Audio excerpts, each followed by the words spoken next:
Hello and welcome to another edition of the eCommerce Odyssey podcast. I'm here with Burc Tanir from Prisync. Burc, would you like to tell us a bit about your product, please? Yeah, sure, Trevor. First of all, thanks a lot for having me. So real briefly, Prisync is a competitor price tracking and dynamic pricing software for e-commerce companies of all sizes, literally from all around the world, because we thankfully currently work with merchants from more than 60 countries.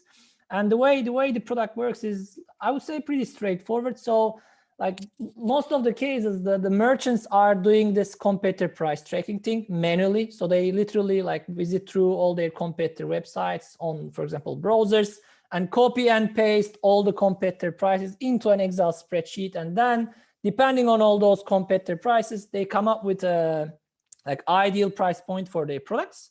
So our technology kind of mimics all that repetitive process in an automated way. So it collects all the competitor prices from the internet automatically, displays everything in a web dashboard, and also finally lets those merchants to define smart price rules, as we call them, to reprice their products automatically on the fly. So that's how it works. Okay. So can you actually, when you see, because obviously I can see the use of this from a kind of merchant's point of view and also from a brand's point of view. So brands can be interested in who has been changing the price, because what they want to see is the person who moved it first and then somebody moved it later. Can you see a price history and see totally. the history of the prices? Well, and can you? I mean, is it just the what channels do you work on? Is it just the web chat? Is it just like a Shopify website channel? Do you also work with things like Amazon and eBay? Yeah. Well, starting from the last question, we work with multi-channels. Actually, we actually can collect data regardless of the channel. So as long as there is actually a publicly listed price point online, we can capture that price information in our database and eventually demonstrate that to our clients.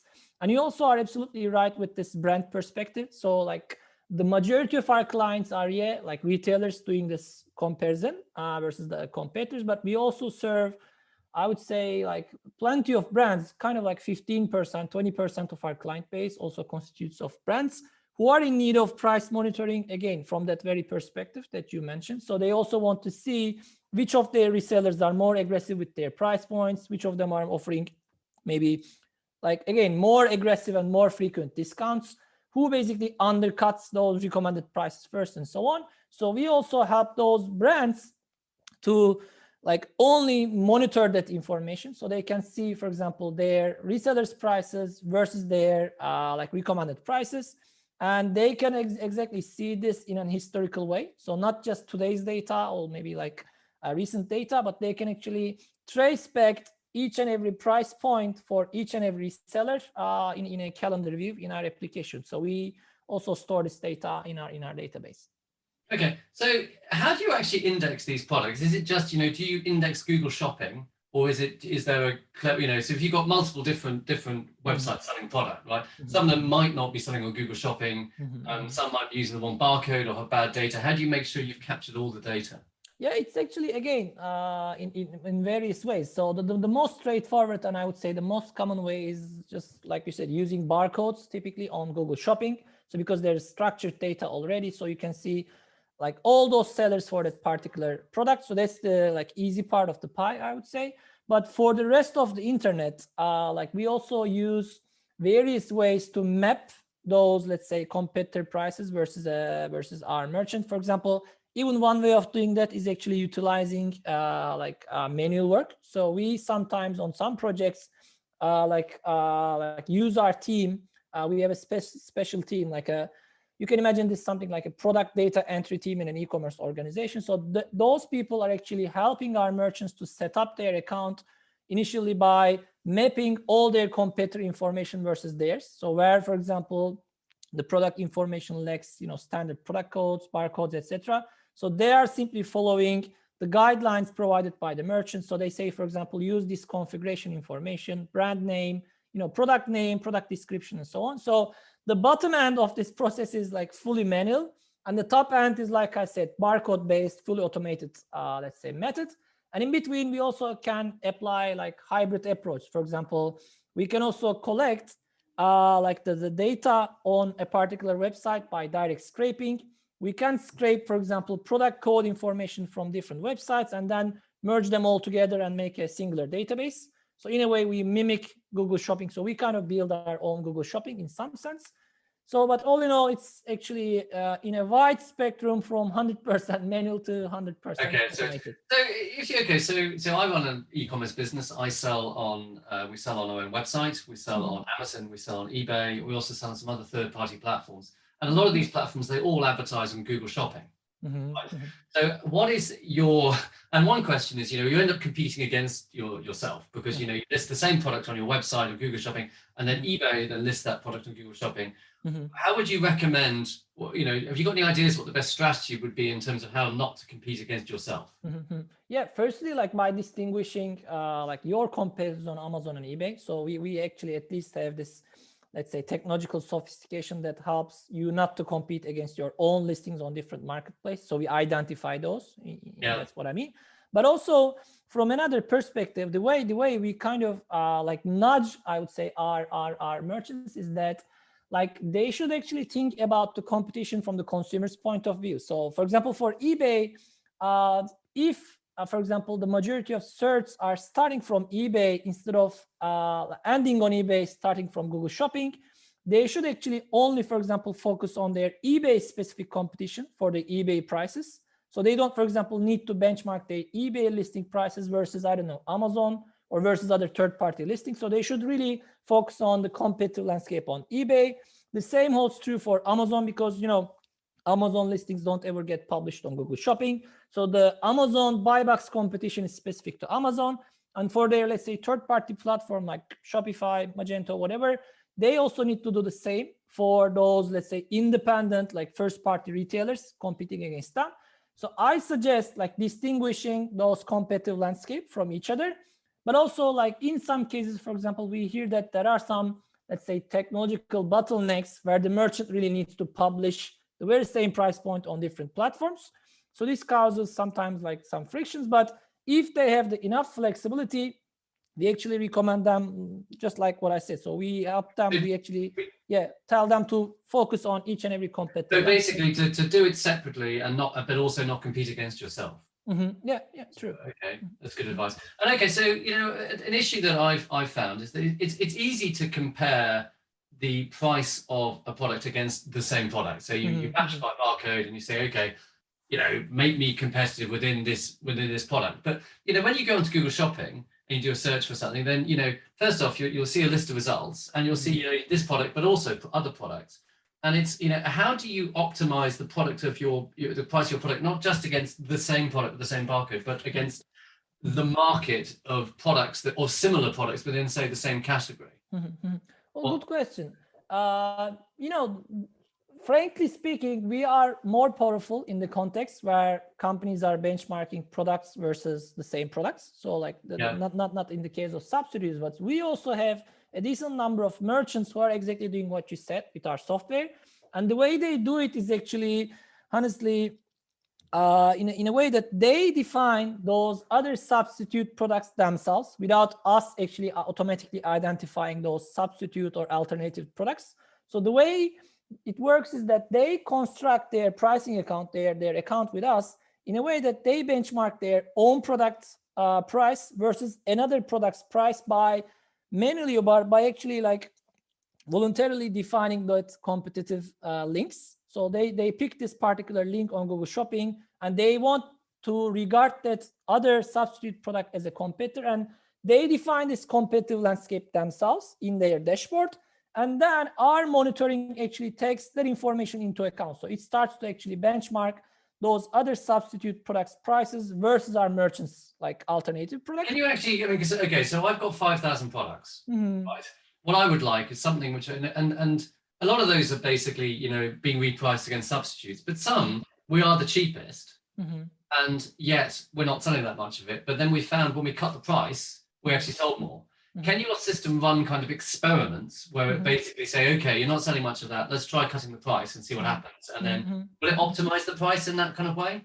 Yeah, that's the direction we are heading towards, to be honest. So at the moment, the way it works is that you can actually, build such rules in the dashboard, and the products will be repriced, but the analysis part still is on the merchant side at the moment. So we don't really have this automated capability to really come up with this, let's say thought and say that, well, you just discounted with this product, so you made this extra profit margin, so let's stick to that. But this is actually kind of happening on the merchant side with our tools capabilities. But the way we would like to really structure this in the future is also by being capable of doing that. So as the merchant kind of tests new rules, we also want to have some conclusions associated to those rules, let's say after a week, 2 weeks or so. But yeah, at the moment, the way it works is that we only let the merchant to reprice as they wish, and we actually do that automated work, and then they actually do their own bit of analysis.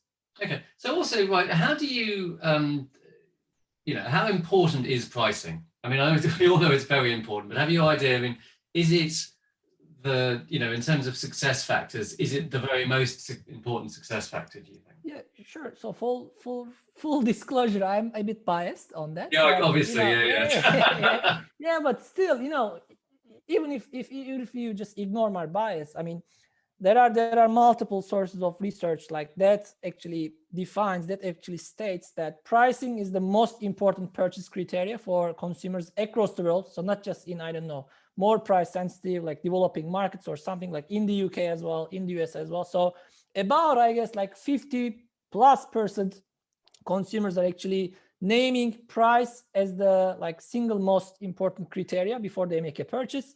Because why not, right? Because at the moment, the path to purchase is mostly like Google or Amazon. And in those platforms, the way the merchants buy things is actually they just search for an item, end up with multiple offers either on Google or Amazon. And obviously they care about other stuff as well. But as they have this clear information about different price points on different merchants, I mean, they really have the tendency to go through the best alternatives than the worst alternatives in terms of price. So as they have this technological capability, it has become more and more important. So the internet sort of killed this information asymmetry around market prices.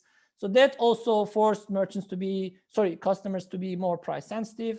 And this is not just being price sensitive. I mean, you really need to be price insensitive to really ignore price comparison in today's e-commerce. Yes, it is hard. It's hard because also the cheaper prices get will obviously become top of the searches. And And this is more of the competitive price part. But from the other angle, the way our software works is that it's not always actually recommending discounts. So maybe you might not believe me, but around 60-65% of our repricing actions are actually price increases, because pricing is kind of the biggest profit lever, the most underrated, neglected, I would say, because in most cases merchants are following a cost-based pricing approach. So they actually pay this much amount to their suppliers and add, I don't know, 10%, 15% on top of that.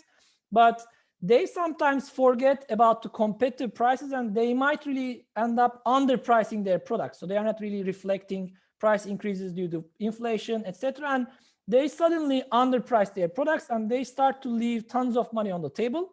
But by really dealing with your prices in an updated way with an analytical approach, you can find plenty of price increase opportunities, which will still give you the very same sales volume, but also help you a lot with the profit margin. So people are mostly forgetting about this part of the pricing optimization, I would say. So they always think about a race to the bottom where you discount and discount and discount. But yeah, quite the contrary. The automation can really help you with improving your profit margins, but also smartly increasing your prices. Okay, that was actually going to be my next question. Basically, how do you do this and without losing all the money? Is it a race to the bottom? And you think not? No. I absolutely don't think so. So yeah, depending on the strategy of the merchant. So there is this loss leader strategy, for example, in e-commerce. So you might pick a particular, let's say, segment of your assortment to be a loss leader to drive a lot of traffic into your store, and then end up ideally upselling other more high margin products. So if there's this strategy in place, the technology can work in that direction. So it can continuously discount your item, keep you at the cheapest point. But also the important part is that you also need to know which competitors you need to reprice against. So for example, a merchant will have ideally potentially tens of competitors in the market, but they don't necessarily need to reprice their products against each and every one of them, but maybe handpick a set of retailers to benchmark and reprice against. So this is also a way not to always follow the cheapest, fastest rabbit in the game, I would say, but by really finding your sweet spot. And also, lastly, we also work interestingly with some like premium priced merchants who also do this price benchmarking, just not to be too expensive, if you know what I mean. So they actually set their prices to be always higher than, for example, the minimum price, maximum or average price of the market, but they also always want to be consistent with their premium position. So they don't want to be like 2x higher than the competitor, but always, I don't know, 25% higher than the market average. So this automation also helps with that. So not necessarily causing a race to the bottom. Okay, so we've got, so obviously, in Google Shopping, they made a change a while back where you've got the paid ads and you've got the free ads, right? And, obviously so you've got the chance of, and also in the Google Shopping ads, you've got, you've got the adverts, and the one on the left-hand side is the most important. Is it, okay, so the first question is it possible to use pricing to get better positioning in the Google ads, other than just being one of the top, top 10 or something? Yeah, I mean, it totally helps with the position, but where it really helps is your actually like conversion rates. So you can actually, spend the ultimate CPC you like on the platform and, get displayed and get clicks. But your price point really is the determining factor whether those clicks are actually going to convert into a sale or not. So like people will ideally, like typically click on multiple search results or multiple ad clicks for a particular product, and they will, the shoppers will benchmark those different prices on different stores, and they will potentially eventually end up with the best offer in place. So unless you really optimize your prices while you are doing Google Shopping campaigns, you might end up with a lot of unconverted, non-converted clicks. At the end of the day, a terrible return on investment. So pricing optimization on Google Shopping really helps you with return on investment, like more than visibility. Okay, so here we go. Free shipping or not free shipping? So should the shipping be included in the price or not? There are actually contradictory findings. So I don't really also have a particular position here, but I think it also depends on the industry, where, for example, like if the shipping is really too high, I think like hiding that and actually adding that into price point might really inflate that. So what I mean is that if the buyer is already expecting a big shipping fee, don't really just offer free shipping and try to add that to your price point, but just instead try to offer, for example, for furniture, try to have a lower base price and an understandable shipping. But right. if it's just going to be, I don't know, $5, $3 on top of your price, try to use free shipping more as a marketing weapon. So it really depends on the type of the product, I guess. Okay, because obviously when you see, it's hard to know whether it's, because obviously if you have someone pays for shipping, it means that the item price can be less, right? But then, perhaps the conversion rate's lower. But if you add the free shipping, then it makes the actual, the item price more. And I just wonder, it's hard to know but Google tends to, looks at the landed price. Yeah. So it's a question of what is it better to have something which, where the customer knows the full price up front, no surprises, or is it work better from a conversion point of view to just, the first thing they see is the cheaper item price? I don't know. Yeah, I think, again, as you said, conversion, I think from the conversion point of view, in business in general, it's always better to be transparent, because at the end of the day, like you can generate a lot of clicks by hiding the eventual cost till the last point, and you can get clicks, you can take people down to the funnel, but at the end of the day, they will just convert really depending on the landed price, like final price. So instead of really hiding that, maybe you can just like try to be transparent as possible in the beginning, so that you don't really get additional clicks that won't eventually convert, because each and every click will cost you. So again, from an efficiency perspective, like from return on investment perspective, being transparent probably makes more sense. Okay. So what platforms do you integrate with?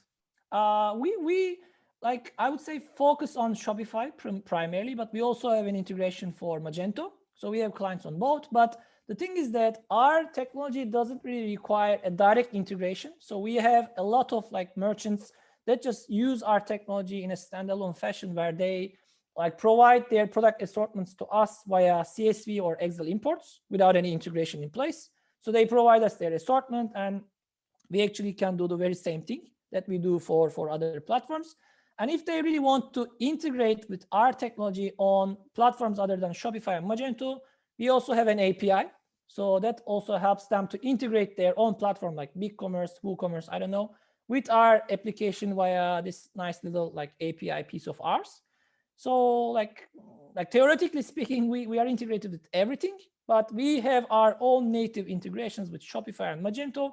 And the focus of the company for the coming probably like quarters or years will be also Shopify. Okay, so I mean, do you do, for example, repricing on Amazon? Can people use your tool to do Amazon dynamic pricing? No, well, they can use it, but we are not really doing this in a native fashion. So they need to do a bit of, let's say, API integration, like I said. So we can do the benchmarking automatically, but we will be eventually recommending them like optimum price points. And those optimum price points need to be taken from our end via API and to be like placed on Shopify. And the same with eBay, presumably. Yeah, same with eBay. Mm-hmm. Cool. Okay, so what is the future for your product? Where do you see it going? Mm-hmm. Yeah, a great question. So the future really lies on becoming more, let's say, broad in terms of pricing, because from where you look at it, it really depends. But pricing is somewhat a niche in itself. But also we are even doing a niche job in the like niche field of pricing. What I mean is that we are particularly dealing with competitive repricing at the moment with our current offering. So like we discussed, we help merchants who are selling branded items that have like plenty of alternatives, competitors in the market. And your pricing is mostly dictated by those, let's say, third-party competitors. So you have like enough data in that context. But for example, on the other side of e-commerce, which is rising more and more nowadays, which is direct to consumer, for example, you kind of only have your own first-party data. So you don't have direct competition for your products, but you have your own data like conversion rates, I don't know, traffic, cost, etc. So we kind of want to build a broader pricing automation technology, which considers competitive prices only as one of those signal factors to come up with the optimum prices. So we will be adding additional rule parameters like inventory levels, conversion rates, and all those other first-party data that merchants already have access to. And we will actually try to provide a more sophisticated rule-based engine for merchants to reprice. And ideally, like if we can actually make that a year or so later, we also want to have this capability that you just asked for. So like being able to analyze the outcomes of our recommendations so that we can build a machine learning enabled, AI enabled like technology around that, which will eventually come up with like rules on behalf of merchants. So it will say the merchant, for example, that you should discount 10% for that product because your inventory levels increase this much. So you should get rid of that stock and so on. So yeah, like I would say we will be dealing with other parts of pricing, but we will stick to pricing because, well, the name implies so we cannot change industries for now. Yeah. Cool. Okay, right. Tell me one last fluffy question. What has inspired you recently? It could be anything. I think maybe like the inflation is now really actually maybe this might be a too geeky thing, but we are based in Istanbul, Turkey. And in Turkey, we are quite used to living with inflation. But I am also now finding interesting opinions, perspectives, because inflation is kind of also becoming a global thing because of increased energy prices and so on. Yeah. And I am also like really curious to see where the economy will really end up in the global world. And I'm also really happy to see increased demand for our technology because of inflation becoming a global phenomenon. So I don't know whether you would call this inspiration or not. But I'm kind of like really in the perfect geeky sense. Well, so there's a silver lining to this cloud. It's good for price inflation so inflation means more price changes, which means more work for you. Yeah, hopefully it will make pricing automation more relevant. Like people will really understand its importance. That's what I wish for. But it's great. It's been great to talk to you, and I look forward to investigating your product more. Same here. Stay safe. Bye. Bye-bye.